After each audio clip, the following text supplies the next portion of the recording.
Olá! A Globo News abre um novo espaço para exibir documentários feitos fora do canal. Estreamos com Carne e Osso, produzido em 2011. O documentário, dirigido por Caio Cavecchini e Carlos Juliano Barros, mostra a dura rotina de quem trabalha em frigoríficos.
Imagina 8 horas numa mesa, né, direto, fazendo só aquele movimento ali, né, aquele mexendo com os braços, coisa assim, né?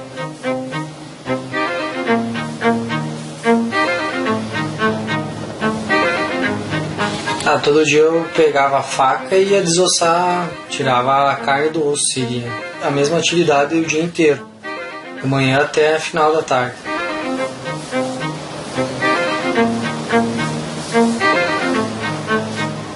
Tinha que tirar, tipo, a cartilagem, tirar os ossos do peito. Às vezes tinha que abrir ele no meio, às vezes, quando era para exportação, ele era o peito inteiro. A gente tem que manter a esteira cheia sempre. Tem que ir a esteira cheia de carne, preparadinha, bem arrumadinha, para que passe no forno e saia na embalagem.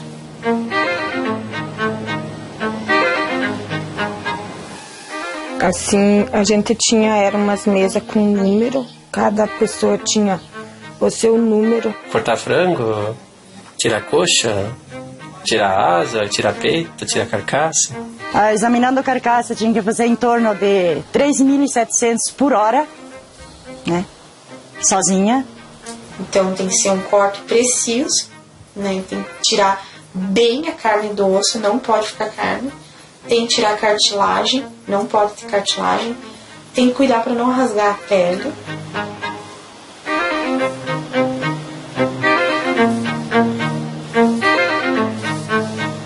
Tu tem que pegar aqui, mas tu tem que saber pendurar, tu não pode dizer assim que caia, pega o peito, pega o lado da coxa, coisa.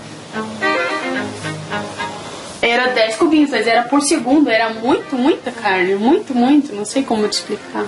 Tinha que encher 365 mil buraquinhos que lá.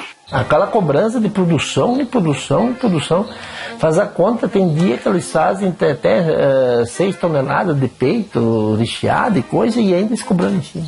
Se tu se desviasse e prestasse atenção numa outra coisa, tu não conseguia mais vencer o serviço depois. Era muito apurado, daí tu não conseguia vencer, tu tinha que prestar atenção ali, abaixar a cabeça e dar conta do recado.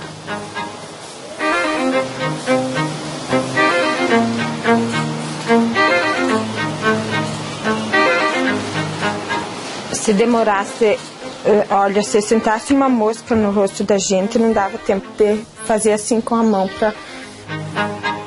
Você tem que cumprir o que eles colocar na esteira. Eu acredito que eram 6 segundos, eu acho, para você desossar uma peça.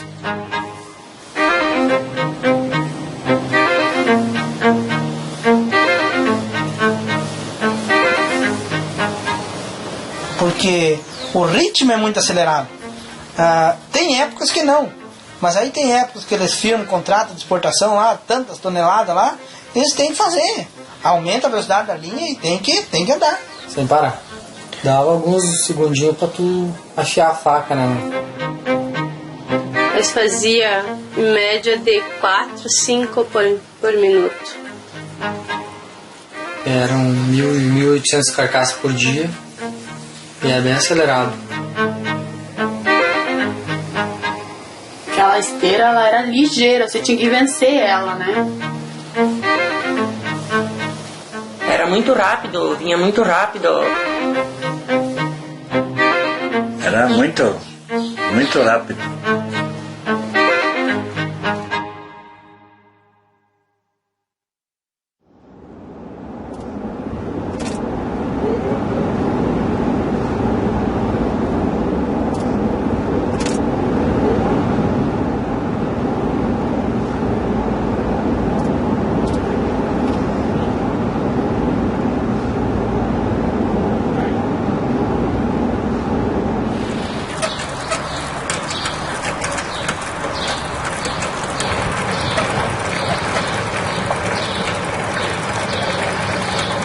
Nós chegava 5h30, batia o cartão, né? Você tem todo o procedimento, você entrar dentro da empresa, lavar as mãos, né? Lavar as mãos com álcool, lavar a mão com uns produtos lá, lavar a bota. Ali nós se preparava um pouco antes, amolava as facas, via como é que estava o material de trabalho da gente. E depois disso nós ia fazer a rotina mesmo do trabalho, né? O serviço que tem que fazer no dia a dia, né? Eles tinham que aumentar o abate o máximo, por exemplo, para matar pelo menos de 800. Eles queriam tentar matar 1000 boi antes do almoço. Entende que o abate parava entre 11h30 e meio-dia, 11h30 e meio-dia. Então, quanto mais eles diminuíssem para eles a meta de produção deles tentar chegar até 1000 boi de manhã, seria mais viável, porque na parte da tarde sobraria menos, entende? Ou seja, conseguiria matar 1.200 bois sem aumentar funcionários, sem aumentar a despesa de hora extra.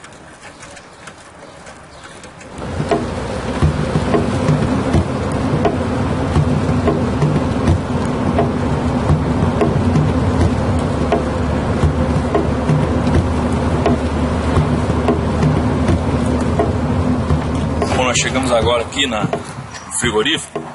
A ideia é a gente fazer uma avaliação geral das condições de trabalho e também da parte de legislação, né? Principalmente a questão da jornada de trabalho. O excesso de jornada é um dos principais fatores do aumento do risco de acidentes de trabalho nesse tipo de atividade. Também vai ser um foco da nossa inspeção, mas a ideia primeira mesmo é a gente avaliar as condições de trabalho aqui do frigorífico aí.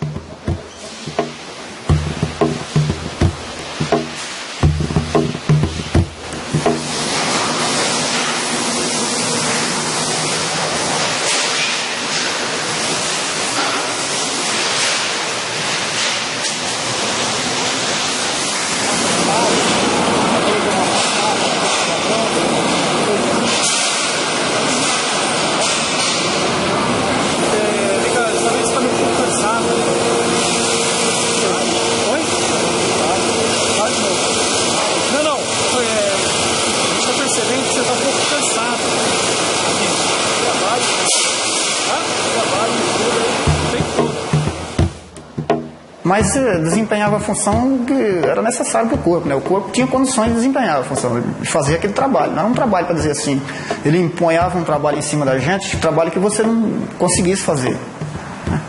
A gente forçava mesmo, quando ele falava, não, hoje eu quero 80, 90 amassadas, aí a gente trabalhava um pouco a mais, mas dava para fazer.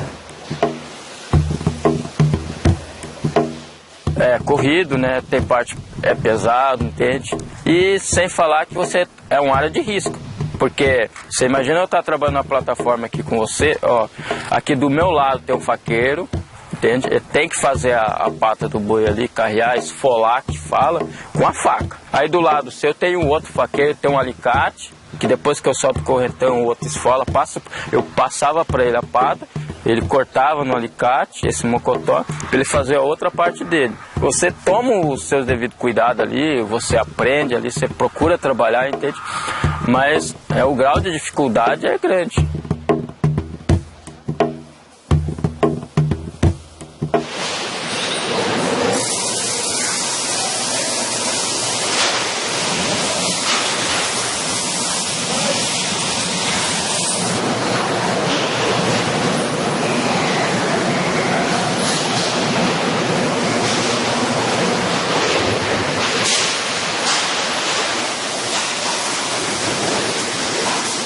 É um serviço estressante, entende? É um serviço desgastante, porque ali você trabalha do lado de estufa que tem calor, você trabalha sob pressão, né? O pai de família que está ali, ele depende do emprego. Então, por mais que ele reclame, ele fala para o pessoal de comissão de CIPA, de técnico ali, ele também tem um medo, né? Tem um receio dele, porque ele fica cobrando, ele não vê a solução dele, depois ele começa a cobrar. Aí a pessoa começa a mudar ele de setor de serviço, então ele tem o receio de ser mandado embora.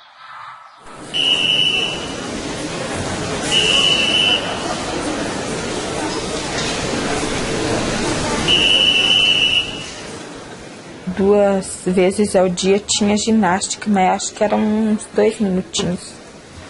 Mas você não tinha tempo, você fazia ali mesmo, onde você estava trabalhando. Daí tinha um instrutor lá, daí fazia os alongamentos, parava uns 5, 10 minutinhos, né? E daí fazia os alongamentos, os braços, as pernas, as costas. Porque a gente fazia uns exercícios, uns aquecimentos antes de começar o trabalho. Mas mesmo assim tinha dias que você já chegava cansado. Nem sempre tu chegava no trabalho recuperado do dia anterior.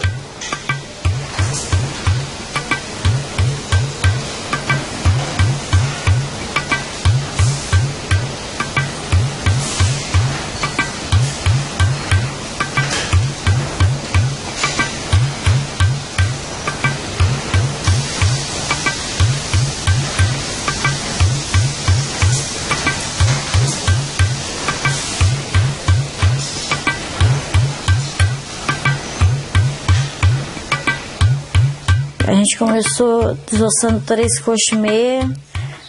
Depois, quando eu saí de lá, nesses 11 anos que passou, cada vez eles exigiam mais. Quanto mais tu dava conta, mais eles queriam que tu desse produção. Eu já desossava 7 coxas por minuto.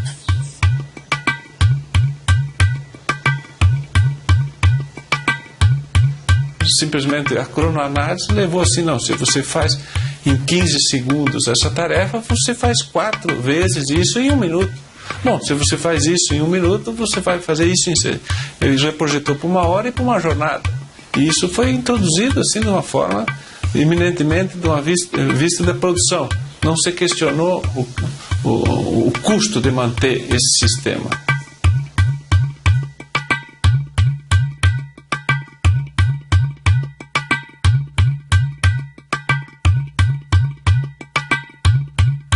Por exemplo, uma desossa de perna de frango, por exemplo, tem 12 cortes, né? E mais 6 outros movimentos. Pega a perna, atira o osso, atira a perna, coloca o produto. Então, esses 12 cortes em 15 segundos, né? 12 cortes em 15 segundos. Mais 6 outros movimentos. Então, são 18 movimentos para desossar em 15 segundos uma perna de frango.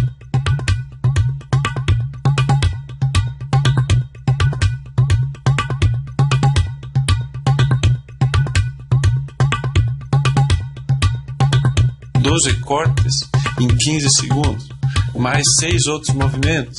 Então são 18 movimentos para desossar em 15 segundos uma perna de frango, que é coxa sobre coxa. É extremamente comum encontrarmos trabalhadores no setor de frigoríficos exercendo de 80 a 120 movimentos em um único minuto.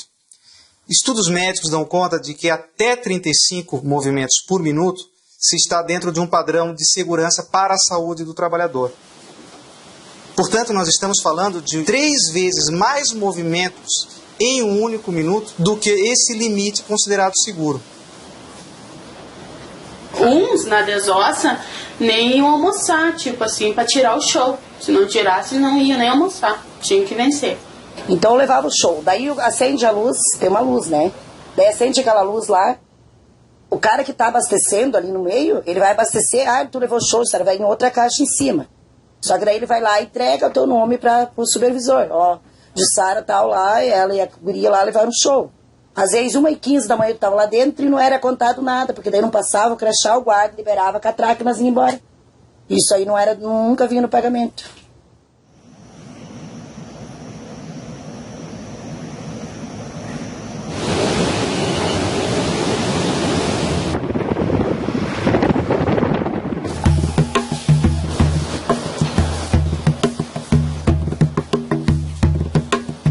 Muitas vezes a gente trabalhava sobre a pressão do encarregado. Às vezes a gente estava fazendo já o possível, mas ele queria mais.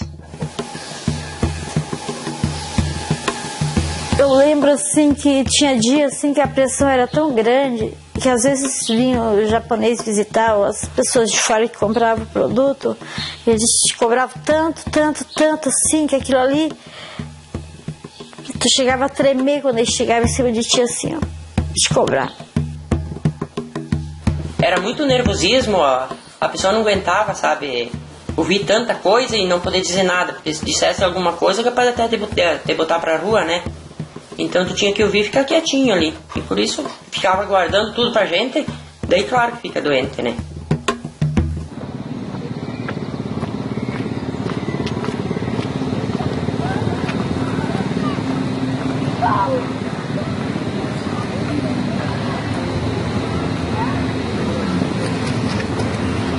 Eu tinha até medo de que fosse mandada embora, né?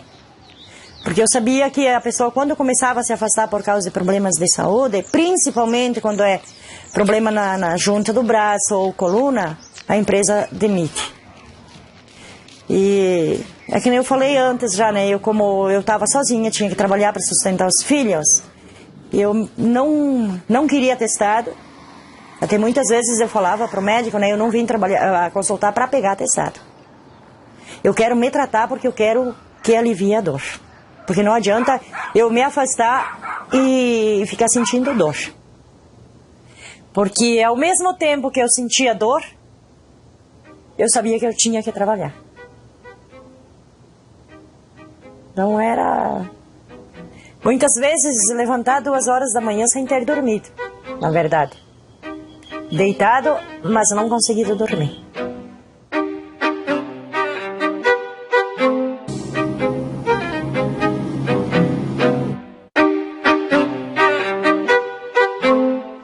A indústria frigorífica é orgulho para nós no mundo, porque nós ganhamos muito mercado, né, no mundo todo.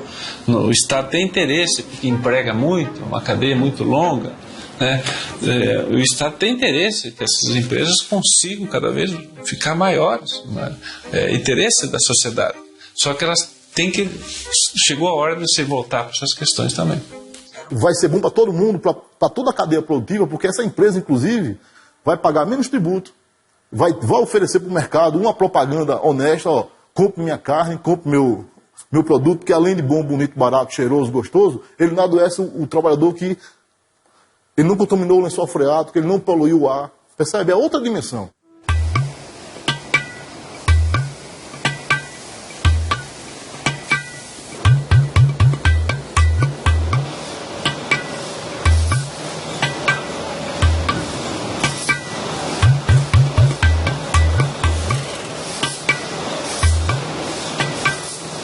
E não tinha muito o que conversar com os companheiros. A gente às vezes procurava fazer uma brincadeira entre a gente, né? Tipo, acumular as formas, tipo, atrapalhar quem tá pendurando, pra dar uma risadinha assim, né? Pra tipo, como é que eu vou dizer? Pra relaxar um pouco a tensão do trabalho, né?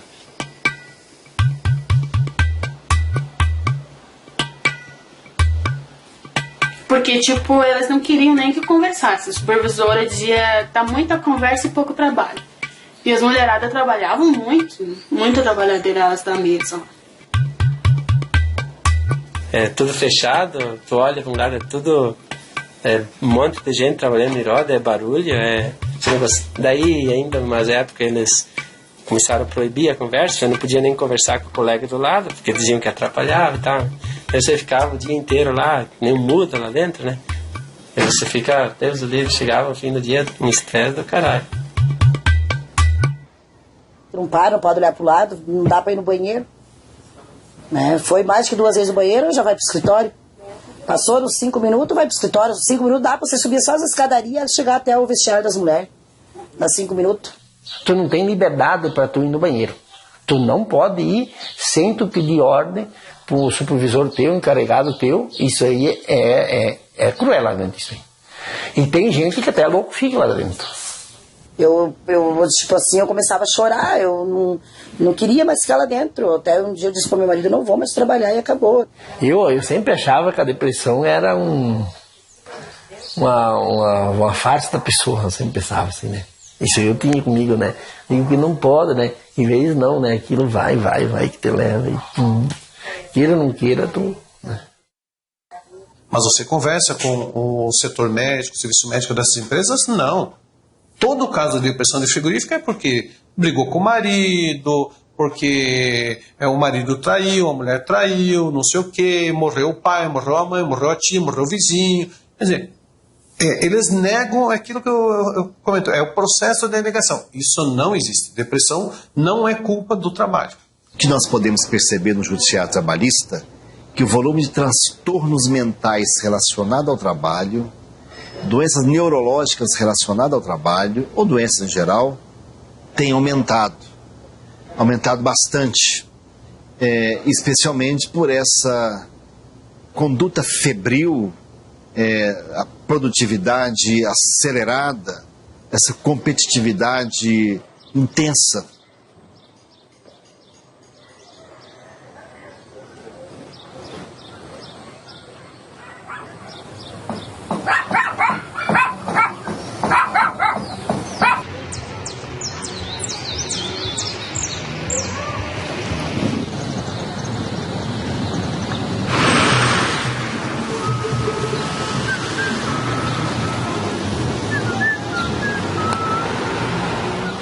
Eu tive problema de tendinite, né? Problema muscular devido ao trabalho repetitivo ali na prensa, para poder vencer a velocidade que a Nória tinha, né? Quando deu uns 5 anos eu comecei a sentir dor, né?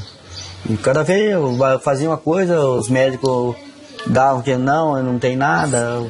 Eu não saberia nem assim chutar um número, mas é alto. É alto. É uma porcentagem bem grande, assim. De 80% mais ou menos do público atendido na reabilitação aqui na região é de frigoríficos. Tendinites, epicondilites, problemas de ombro, cotovelo, punho, pescoço, muita exigência, né? Assim, acho que tem a questão também do levantamento e transporte de cargas nessas empresas. A própria posição, né, assumida nas linhas de produção, às vezes muito tempo em pé, muito tempo sentado, né, somado às temperaturas frias.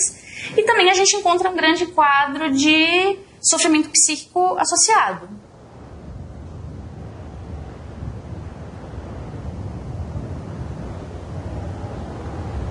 Existem alguma coincidência aí? Ou isso realmente decorre do fato de trabalhar? Porque existe uma possibilidade de coincidência, de acaso. Mas será que o acaso alcança tantas pessoas e num número tão grande, quando comparado a 30 milhões de trabalhadores, 5 milhões de empresas, 1.300 segmentos econômicos? Então, o primeiro passo nosso foi... A pesquisa mais expressiva que nós temos em nível nacional é a da Previdência Social. Isto é o banco de dados da Previdência Social. O mercado de trabalho no setor de frigoríficos emprega mais de 750 mil pessoas nesse país. 250 mil no setor de abate de bovinos e mais de 500 mil de trabalhadores no setor de abate de aves e suínos. Essa população se expõe tal qual as demais populações, concorda? Trabalhar em banco, trabalhar em hospital, livraria, comércio, serviço, enfim. Existe um adoecimento que é esperado, basta estar vivo.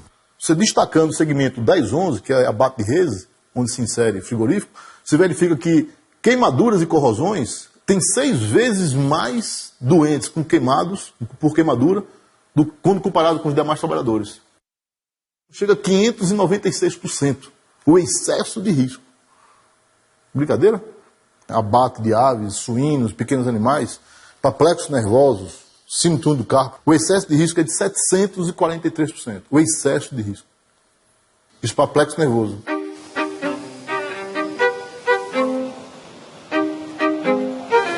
Tanto que o médico do trabalho insistiu, eu precisava de um tempo para me recuperar e para ele esse tempo, para ele não existia essa doença. Eu praticamente ia procurar ele cada semana, né? E era diclofenaco de sódio, era anti-inflamatório, era o que ele fazia. E várias pessoas se queixavam porque todo mundo ia lá consultar, o que ele fazia era dava um diclofenaco e tudo bem, mandava trabalhar. Ele nunca mandou fazer um exame, um raio-x, ele nunca mandou fazer. Tudo que tu tinha, diclofenaco acalmava. Ah, falava assim, hoje tu vai consultar com o doutor diclofenaco? Porque era só isso que ele dava mesmo pra gente tomar. Então o apelido dele era esse. Doutor diclofenaco. Doutor diclofenaco, acho que é. Tava com alguma coisa, era diclofenaco de sódio.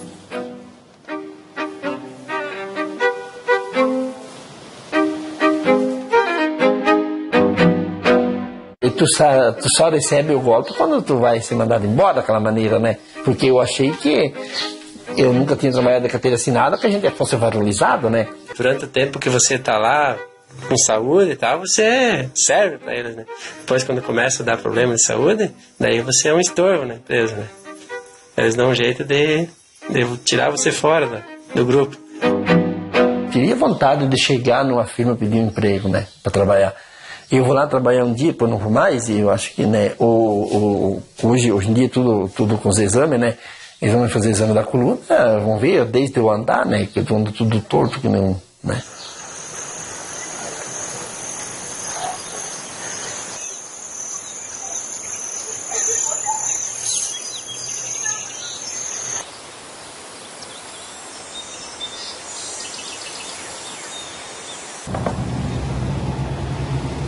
Que esse bairro aqui, no estado do Mato Grosso do Sul, em Campo Grande, são um bairro onde reside hoje os trabalhadores na indústria frigorífica.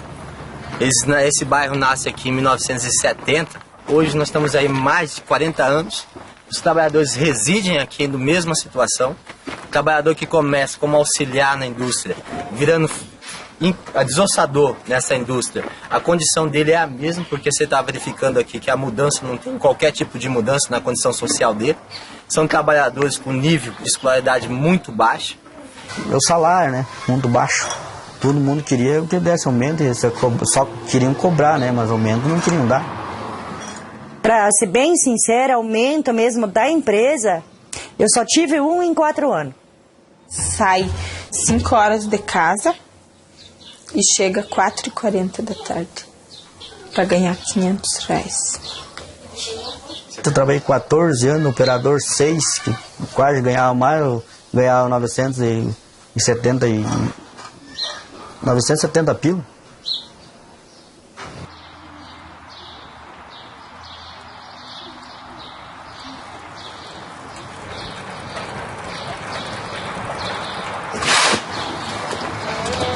Hoje agora eu tô fazendo bico, né? Porque eu não posso trabalhar registrado, porque as empresas veem isso e já quer mandar eu embora, né? Aí o que acontece? Eu tô fazendo bico, né? Tô fazendo bico fazendo meio fio, né? Fazendo meio fio, mexendo com asfalto, né?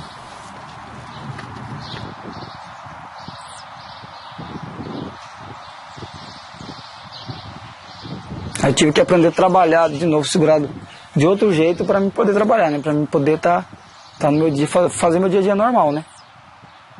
É a profissão que eu aprendi, né?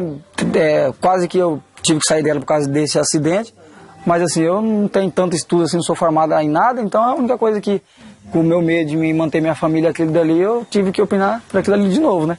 O cara não tem escolha, cara. Quando você não tem escolha, cara, pra uma coisa, você tem que permanecer no que você sabe. Não tem jeito. Ou aquilo, ou então você vai roubar, então é melhor você trabalhar ali. Porque o cara aprendeu ali, aquele negócio ali, ele se machuca, tá certo, mas é o serviço do cara, ele tem que fazer aquilo ali de novo, ele tem que tentar continuar por aquilo ali, né? Ele até permanece, ele fica assustado, igual eu fico, de trabalhar de novo, mas fazer o quê, né? Que foi feio o negócio, que cortou feio mesmo. E aí eu perdi o movimento do quarto e do quinto dele, e até hoje eu não tenho movimento mais 100%. 120 pontos, por dentro e por fora.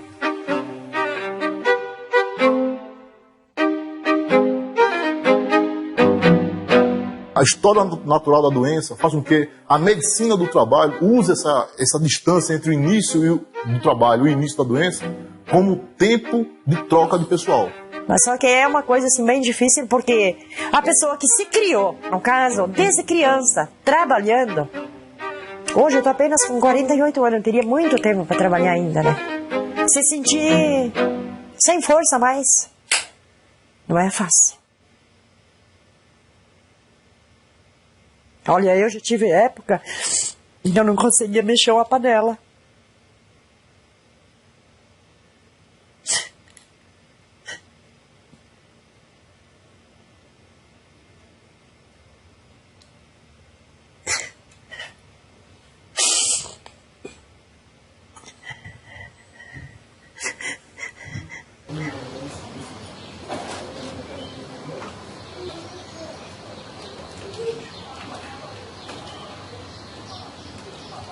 Olha, eu para ser bem sincera te dizer, como quando eu saí de lá, o meu supervisor ainda ameaçou, se eu colocasse a empresa na justiça, que eu tinha direito de, se eu colocasse isso, eu tinha direito de indenização, porque eu fui demitida com problemas. Mas eu não queria, a primeira coisa que eu pensei é em não prejudicar os meus filhos que estavam lá. Porque eu já tinha sido demitida. Então, se eu colocar na justiça, meus filhos também vão ser demitidos. O rapaz, que é o mais velho dos meninos, no caso, estava com 6 meses de empresa.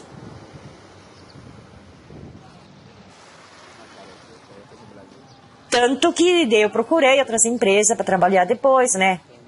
Só que era assim, passava em todos os outros exames, só não passa no raio-x da coluna.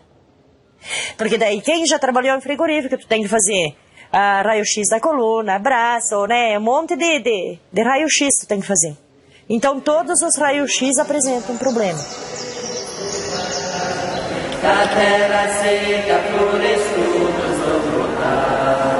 E muitas vezes eu me queixo que por não poder mais trabalhar, né?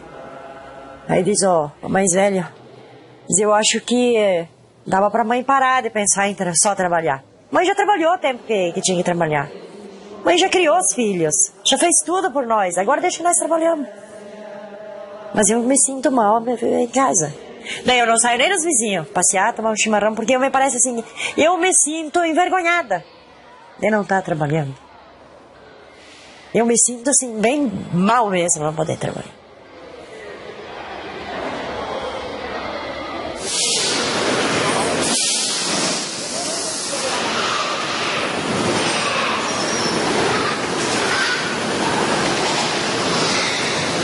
Então, basicamente, o que tem que ser buscado? O que o Ministério do Trabalho está buscando junto com o Ministério Público e tal? O que estamos buscando? É conscientizar as empresas que elas necessitam reprojetar essas tarefas. O que é reprojetar as tarefas? É introduzir pausas para que exista uma recomposição dos tecidos dos membros superiores da coluna, introduzir pausas, e algumas vai ter que ter diminuição do ritmo de produção. Mas nós estamos hoje chegando só no diagnóstico do setor. As empresas ainda refratárias a esse diagnóstico.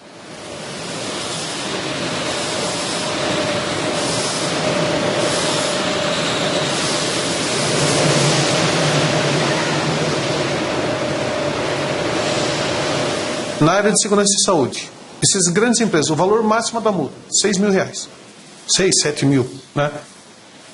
Ainda a nossa legislação prevê que quem paga com 50% de desconto. Ou seja, se você lavrar 50 autos de infração uma grande unidade dessas, se o empregador pagar todas as multas, vai dar 150 mil. Isso não faz nem cócegas para mudar o processo produtivo. E a estrutura da fiscalização, poucos auditores. Você faz 50 autos de infração numa unidade. Quando é que você vai retornar de novo?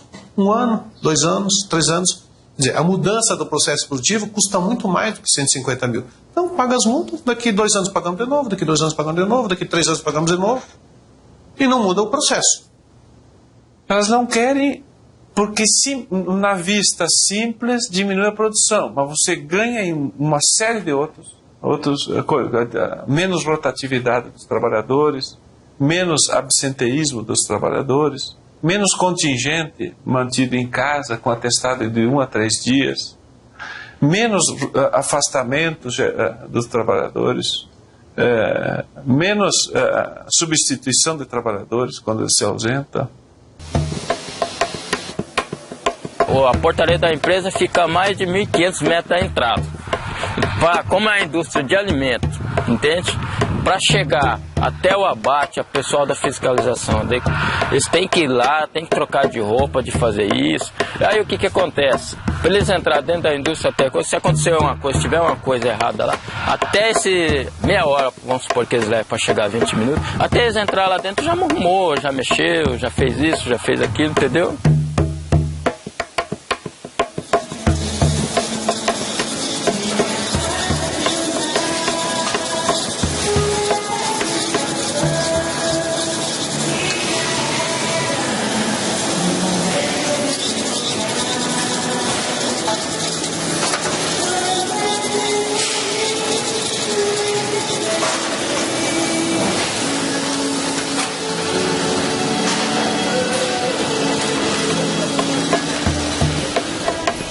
Não sei porquê, só quando tinha visita era mais lento. Eles mudavam a rotina do trabalho. Era bem mais lento. Não sei porquê que era assim. Só quando tinha visita.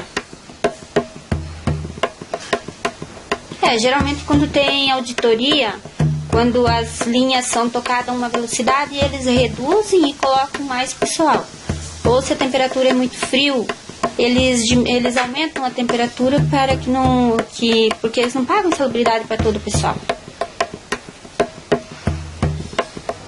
Tinha dias que ela chegava a 8 graus, né? A gente, eles falavam para nós que ficava entre 12, de 11 a 13, né? Mas não era bem isso. A gente acompanhava o termômetro, a gente só tinha um moletom.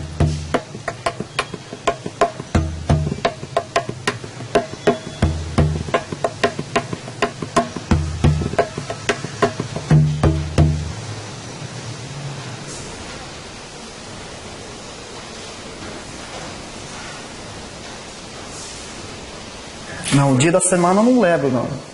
Mas o dia do acidente eu lembro. Foi dia 18 de fevereiro de 97. Por volta de umas 7h30, 8 horas da manhã, mais ou menos. Eu não saía dentro de casa, eu só ficava ali dentro do barraquinho, senão dentro do quintal. Colocava a cabeça no portão e ficava com vergonha das pessoas me ver daquele jeito. Até as pessoas que iam me visitar lá, no começo eu procurava pedir para minha irmã, para me se esconder. Não, fala que eu não estou. É um impacto muito grande, porque aconteceu esse acidente, eu tinha 26 anos, 27 anos. E toda a vida eu fui acostumado a trabalhar na roça, desenvolver atividade com os 2 braços.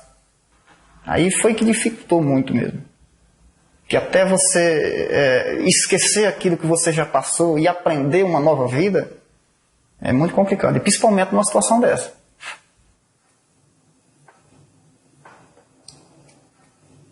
Do jeito que eu entrei na cama fria, a cama tinha muito gelo, e o gelo entrou na bota. E quando eu fui subir a escada aqui, eu liguei a máquina, que eu fui subir a escada para poder operar a máquina. Quando eu cheguei no último degrau, pisei, escorreguei e caí dentro da máquina. Eu ia caindo com os 2 braços. Aí tinha um ferro de lado assim, aí eu ainda consegui segurar com esse braço aqui. Aí a máquina que eu apoiei com esse braço, ele pegou na rosca sem fim e me puxou para dentro da máquina. No tempo que eu tava lá, cara, eu vi 4 acidentes. Feio, né? Feio. Que tipo de acidente?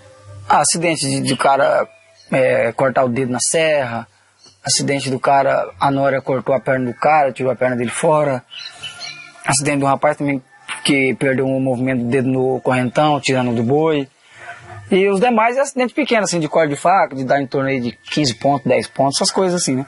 Eu acho que eu não sou ninguém para dizer índice aqui, entende? Mas se eles pesquisassem no Ministério do Trabalho, na Justiça do Trabalho, os órgãos que fiscalizam acidente de trabalho, acidentes de auxílio-doença e viesse aquele ambiente ali, eles teriam certeza que não é, entende? A maravilha, não é aquele recurso humano ali, não deve funcionar, porque o índice é grande. Traumatismo de cabeça, 2 vezes mais. Traumatismo de abdômen, 3 vezes mais. Traumatismo de ombro e braço, 3 vezes mais. Esses traumáticos já são clássicos, né? Os traumáticos são clássicos. A novidade aqui é que trouxe os crônicos, né? 209 a cada 100 mil trabalhadores, 209 terão algum tipo de doença relacionada a transtorno mental. Quando você vai para o segmento AVE, Isso vai para 712. Isso dá 3,41 vezes mais. Okay? Ave, transtorno mental, 3,41 vezes mais doentes em aves para transtorno mental do que nos demais segmentos econômicos.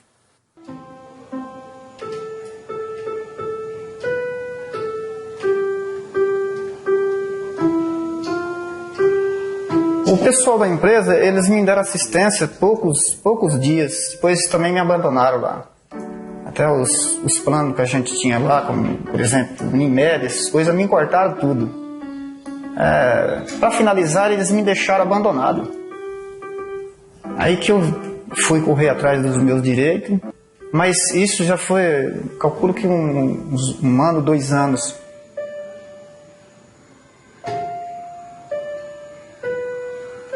Tem frigorífico em que 20% da força de trabalho está adoecendo.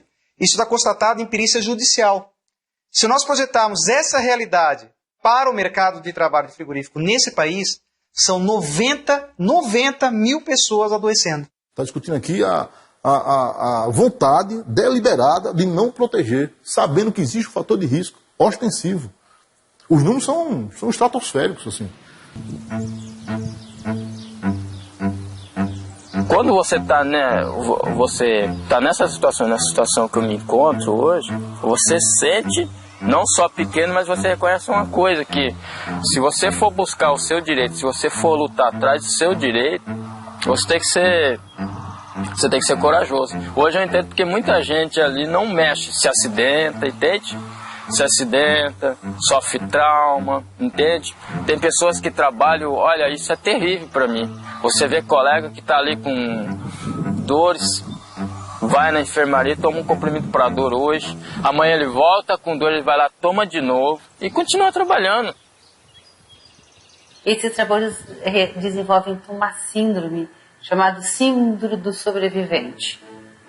A síndrome do sobrevivente é uma síndrome que já foi desenvolvida, já foi relatada, principalmente nos Estados Unidos, que são os trabalhadores que se mantêm no trabalho, com medo de ser demitidos, com uma série de patologias que levam, muitas vezes, à impossibilidade do retorno ao trabalho.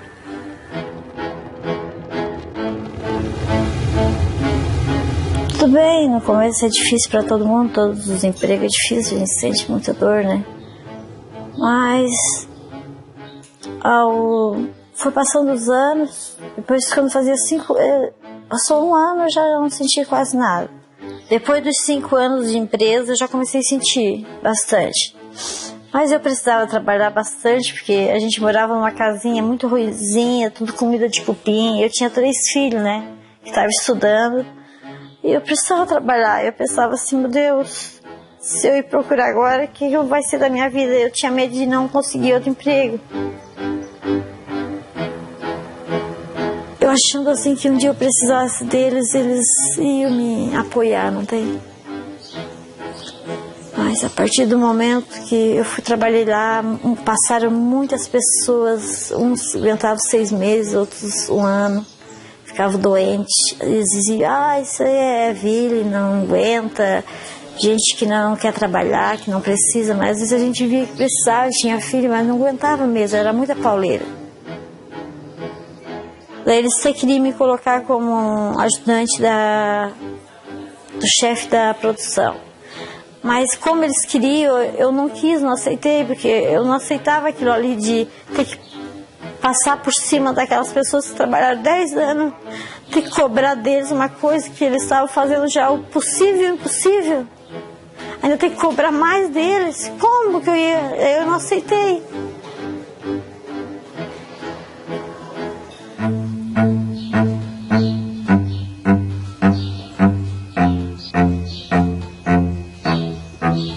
Meu marido, depois de 5 anos mesmo, era difícil o dia que de manhã ele não tinha que acordar e puxar o meu braço e abrir a minha mão. E ficava trancado. Tipo que eu ficava com a faca, que eu era esquerda, né? A minha mão ficava, não abria mais. Fui adoecendo, até que quando ia fazer 11 anos que eu estava na empresa, não aguentei mais. Meu braço aqui, eu trabalhei tanto com dor que o nervo aqui começou a repuxar. Ele puxava os dedos tudo para trás. Começou, a dor era terrível. Daí eu ia pegar férias, daí eu fui no médico da empresa e pedi para fazer um ultrassom que eu nunca tinha feito. Eu peguei e fiz esse ultrassom e levei o resultado para o médico. Quando o médico olhou assim, ele ficou espantado. Ele olhou para mim assim, ele assim, bah, teu braço tá podre, ele disse, teus nervos estão tudo atrofiados. Eu trabalhei 11 anos, eu nunca tive um atestado para levar um filho no médico. Eu sempre dava um jeito de ir de manhã, para não... Eles chegaram até a dizer que a minha dor, o meu problema era devido a eu ir trabalhar de moto. Até isso, eles...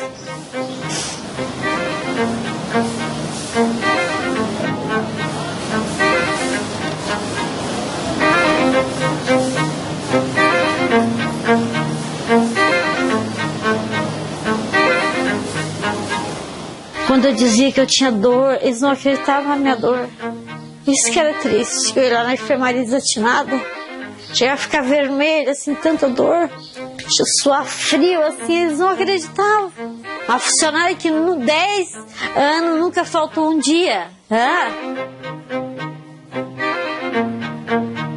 Eu já tive 3 partos normal, eu já tive cólica de rim, eu já tive, né, qualquer dor assim que o médico disse, ele disse que é uma das dores mais horríveis é a dor do teus nervos atrofiar. Eu não gosto nem de lembrar, sabe, que me dá vontade até de chorar, porque eles humilham, dizem assim pra você, você não tem nada, você tá aqui, você tem só 20, na época eu tinha 27 anos. Como que você vai ter tanto problema, assim, sabendo que os exames estavam ali, que o laudo estava ali?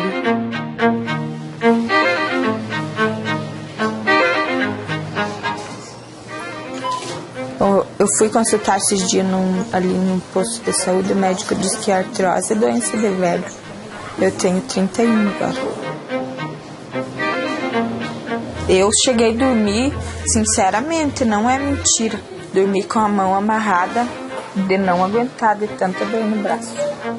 A posição que o meu braço se sentia melhor era onde eu deixava. Dormia com a mão amarrada na cama.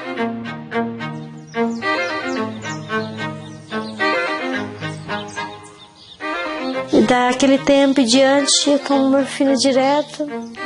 Às vezes é em 4 horas, quando a dor é muito eu tomo em 3 horas. Depende.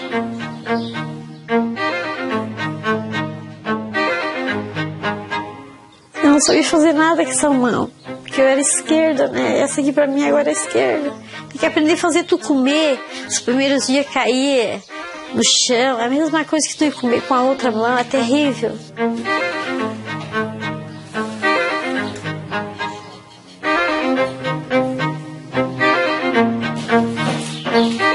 Isso aqui é minha vida. O resto da vida isso aqui.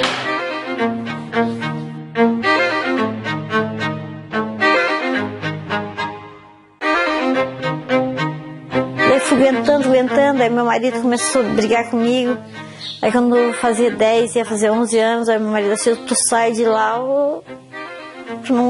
todo dia de manhã ele tinha que abrir a minha mão, fazer massagem, que eu não abria mais a mão. Os dedos ficavam tudo atrofiados assim, ó. Era horrível, duro assim. E eles fizeram um dia, eu entrei com os dedos lá assim, e fizeram com o último dia que eu trabalhei, fizeram colocar a faca no meio dos dedos assim. Trabalhar o dia inteiro assim.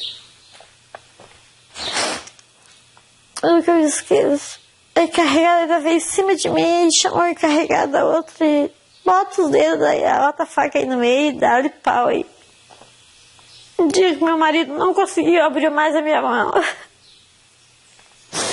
Todo dia ele abria os dedos e aquele dia os dedos não voltaram mais. Os dedos ficaram atrofiados, não aguentou mais. Ele, mesmo que ele abria, eles vinham sozinhos, o nervo se repuxava, ele viu o nervo repuxar. Ele enlouqueceu. Eu cheguei lá na enfermaria, fui até mais cedo. Eles olharam assim, deixaram ainda numa fila enorme esperando para ser atendida. Aquele dia foi o dia que eu me desesperei. E daí eu pensei assim, meu Deus, o que eu fiz na minha vida? Quando eu tinha nem 36 anos, 35 anos.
A União Brasileira de Avicultura afirmou que sempre se preocupou com a saúde e a segurança do trabalhador, investindo em equipamentos de proteção, treinamento, ginástica laboral e paradas periódicas.